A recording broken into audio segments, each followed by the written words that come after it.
If you're tired of getting rated as meets expectations when you know for a fact that you've been going above and beyond, it might be because you're filling out your performance evaluations wrong. Give me the next 5 minutes and I'll give you the exact template my career satisfaction clients are using to not only get their next self-eval done, but written in a way that'll maximize your chances for getting the recognition you deserve. And if you want the ChatGPT prompts my clients are using to take the writer's block out of the equation, so you can just wrap this up in one afternoon instead of agonizing and procrastinating for it over weeks, drop me a line below or DM me and I'll get that over to you in Messenger. I'm 𝗵𝗂𝗃. I'm a career satisfaction coach, and since leaving the corporate ladder in 2018, I've been helping professionals like you get the recognition they deserve for their contributions. Because after all, you can care about your work and be satisfied by doing it, but you also need to be recognized and rewarded for it in the ways that matter to you, right?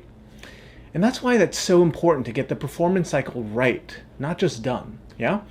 Because like it or not, what goes in that form can make the difference between getting identified as a high potential employee and that gets extra attention, mentoring, accelerated growth versus, well, just being ignored. Now, I know when I talk to my private clients about this, they do this automatic gag reflex thing of like, oh, I hate talking about myself. I hate bragging, right? It feels icky. And look, I get it. It's a totally normal reaction to what we imagine as bragging, right? We always think of that guy who's endlessly blowing smoke up his own ass, right? It's a lot of empty boasting just to make himself look good, which for better or worse, it does work until it doesn't. But here's the thing, right? You're not that guy. You actually put in the effort and pay attention to the details, and you ultimately do good, impactful work, and that deserves recognition. So that's why I teach my clients this simple storytelling framework that helps you simply tell the truth about what you've done, and more importantly, why it matters. If you use this, you'll show up with the receipts. And the way I like to say to my clients, it's not bragging if it's just telling the truth, right? So here's how to do this. First, you make a list of all your major projects, same as you've already been doing. And then for each one you want to showcase, answer these 4 simple questions. Question number 1, what was the background situation? So be super concrete and use clear facts that are just purely indisputable. They're just facts. All you're doing is establishing the context. So for example, client X spends $1 million with us every year, right? You can check that. It's not up for debate. Question 2, once you've got that context, what was the problem or complication that made your project necessary?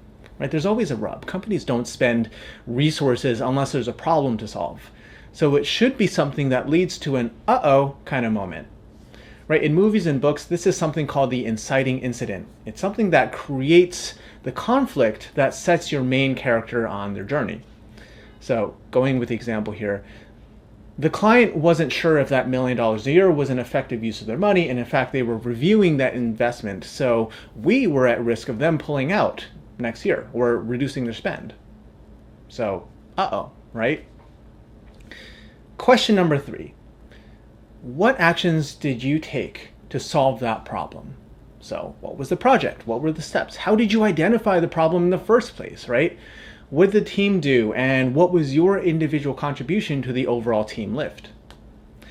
So if you have concrete metrics and results, this is where you should talk about them. So for example, continuing with the story here, we conducted an analysis on X, Y, and Z, and we did it this way, and we were able to prove to the client that they had a 20% return on their investment.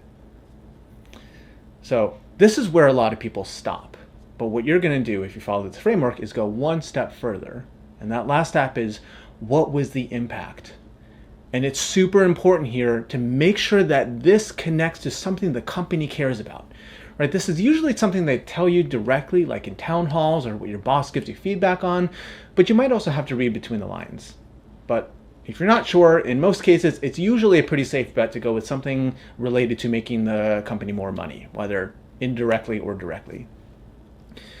So, going back to our example, by proving the effectiveness of their investment with us, this project was really important and instrumental in securing $1 million in revenue for us next year.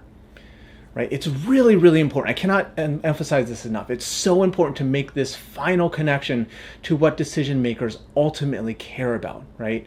Being good at deliverables is great, but ultimately you have to connect it to the problems that these executives and decision makers are going to care about. Otherwise, it's going to be really, really hard for your boss to fight for your rating when you're up against your peers at the HR calibration meeting. So to recap, what was the context? What was the uh-oh moment? What did you do? And finally, super, super important, what was the impact that your superiors will care about? Now, if you get writer's block, or if you have a hard time connecting the dots, or even coming up with the stories in the first place, I've got a template and a ChatGPT prompt that you can use to not only speed through this, but get it right. So if you want that, drop a line below or send me a DM, and I'll get it over to you in Messenger so you can get the recognition you deserve. Talk to you soon.